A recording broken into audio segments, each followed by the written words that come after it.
Yoga is such a vast subject.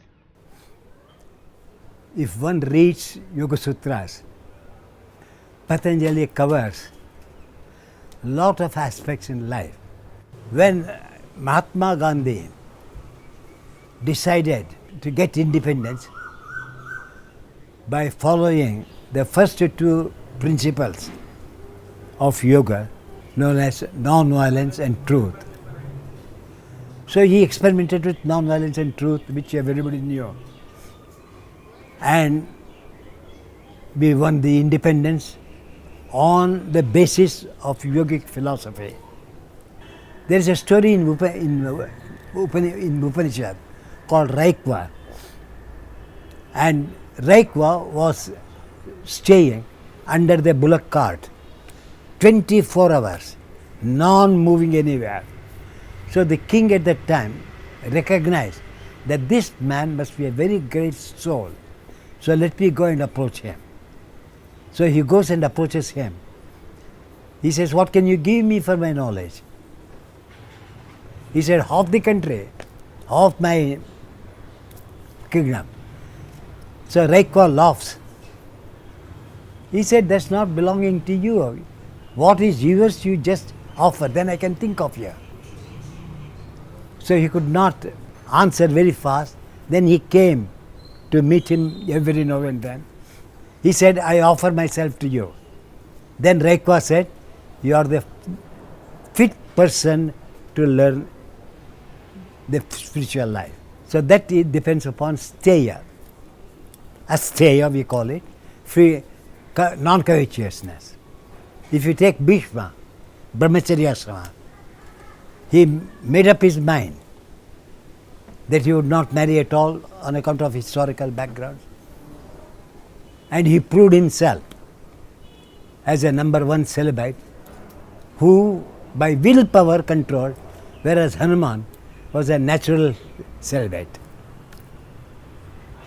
So if we go through like that, each individual taking one aspect of yoga conquered the world, conquered their minds, conquered their bodies, conquered their self. Then I thought, if when we have got examples of these people, why not asanas? At that time I was 16, 17 years old. But that was the example, because living example at that time was Mahatma Gandhi. Only 3 people in India were the living examples at that time: Aurobindo, Ramana Maharshi, Mahatma Gandhi. So all these 3 living legends of that time showed me a way. That means whatever aspect I take of yoga, I have to be totally in action, totally in love, totally to interpenetrate, reflect of what I am doing. So jnana, bhakti and karma. I brought all the 3 aspects of the ancient philosophy while practicing asanas. Many people say yoga asana is not yoga at all. It's all neo philosophers who talk on easy chair sitting and giving talks. In olden days, it was not so. Everybody were made to do asanas, which all the historical background will give you that it was compulsory for everyone. So even at the age of 5 and 7, when they take the sankalpa, they say asana pranayamya. That means take a correct position and do pranayama in order to do the japa of the Gayatri. That means asana and pranayama were there from time immemorial without any deviation or division, whether they follow a karmic path or a jnanic path or a yogic path or a bhakti path. So asana and pranayama was compulsory. Asana, pranayama, mean everything is there. Even today when they do the puja, the priest says asana pranayama. So it has become now a literary word, but not actual. But in those days, they were actual. They had to do it. And afterwards only they were made to do the japa and prayer and yajna. So if you consider that historically, it shows definitely that asana and pranayama were a major part in those days. So now today, close your eyes, sit for meditation, nobody knows. So whether they are doing meditation or they are going to sleep or in a somatic state, somatic state. So whereas the asanas, you have to bring your attention totally with awareness to each and every cell of your part, so which needs a tremendous discipline. So I thought, in order to make their mind to get involved, I have to make the Gyanendriyas, the five senses of perception, to act so clearly, so that the mind is automatically like a magnet drawn towards the senses of perception. So I started working on the senses of perception using the organs of action as a prop for the evolution in the subject. So that evolution came from alignment. If my right toe is active, why left toe is not active? If my second toe is straight, if the second toe of the other leg is crooked, why this crooked, why this is straight? So I learnt alignment by looking at my own body, that this toe takes the load here, this toe takes the load here, it is wrong. But Lord Krishna is the only person who has given the perceptual aspect of yoga. Samatvam yoga uchyate, karmasu kaushalam, yoga karmasu kaushalam. These two sentences, samatvam yoga uchyate, samankaya shirogrivan dharayan achalam sthira. So the body, the plumb line is the center, the extremities, the right and the left, should be of equal stretch, equal feeling to the plumb line. So that is Sthirasukhamasana. Not today saying people sit comfortably. That means you have to need so much of attention that whether the right extreme part of the right, extreme part of the left, are they in plumb line to the center. So how to bring the extremities of the body in plumb line? Through Lord Krishna's message, I started learning, and that's how I attended to alignment. Narasimha, how is he sitting? Yoga Narasimha.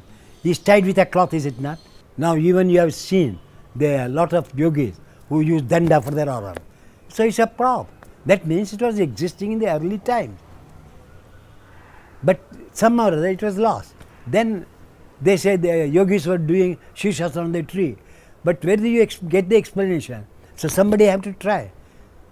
So I saw in the banyan tree one, the roof was like that, it was hanging. So I just clapped on it and I did Shirshasana. I said, this is very good, how to tie a rope.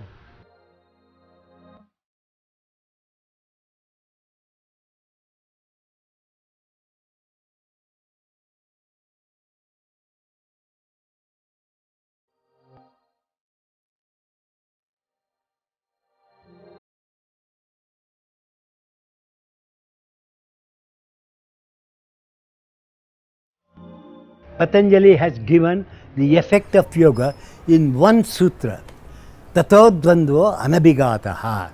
So people do not understand the meaning of that. What is that dvandva? What is that dual? So they heat and cold, pleasure and pain. So it's an effect. But the core is not that. Core is the mind. So mind has to do things. It wants to satisfy the senses and it wants to satisfy the self. So it is caught in between, to go with the senses or to go with the core. So when once the asanas reaches that level where the mind becomes single, the dual mind becomes single mind, that means it automatically goes towards the core, the soul. And that how it led me to experience the self in the practice of asana. It's not, today they call all for health sake. Health is a byproduct. Now, where no Patanjali has said nowhere that this yoga is for health. Yoga is only meant to bring the dual mind to a single mind. And that is in the third chapter he elaborates still very well. Tato manojivitvam vikarana bhava pradhana jayascha. So by practicing the asanas regularly, one reaches, the mind reaches a state where it goes towards the basic mind. basic mind is the single mind. So third chapter he answers all the problems of the asana. Rupa, Lavanya, Balavacha, Samanatvan, Kaya Sampate. What is Samapati? When today people speak of meditation, sit quiet. So they induce medically for them to go towards meditation. But I am making biologically, by practicing the asana, to bring the self from its prison house to travel in the body. So that's the difference between my way of teaching. How I transformed yoga is to bring the self from this prison house so that it can travel in the body to perceptual practice of yoga. So that the mind and self are one with the body, so that there is no division between body, mind and self. And that's how I learnt it, I struggled, I presented it to the public, which has become now a household subject in all the continents of the world. But why the subject which was given by sages, rishis to Indians was so much neglected? It was an alien subject to the very sons of the great sages of India. Maybe due to historical background, like the Mughals, then British, who invaded India, made us complete to make our art and science to forget, and they introduced their art and science so that the people can become turncoats to that line. In those days it is said that India was the richest country and India became a poor country because they carried away everything, all the wealth, all the sampat of India were carried away. You know, when the Mughals entered India, Taimurlang, they were molesting, raping women.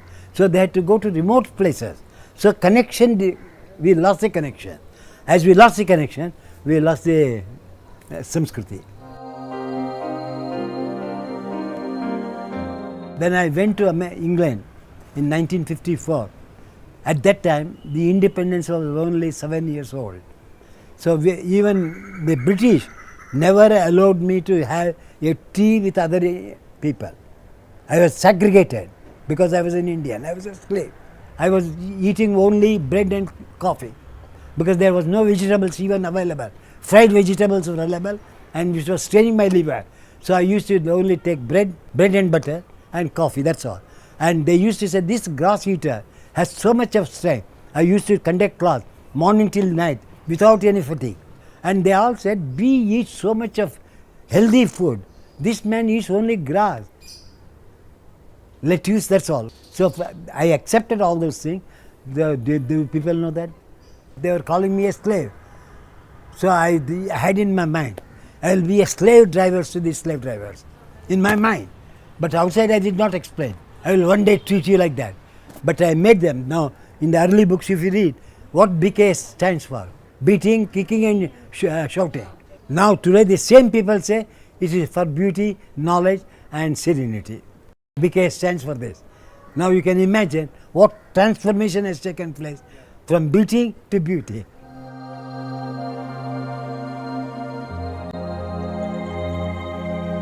God bless you.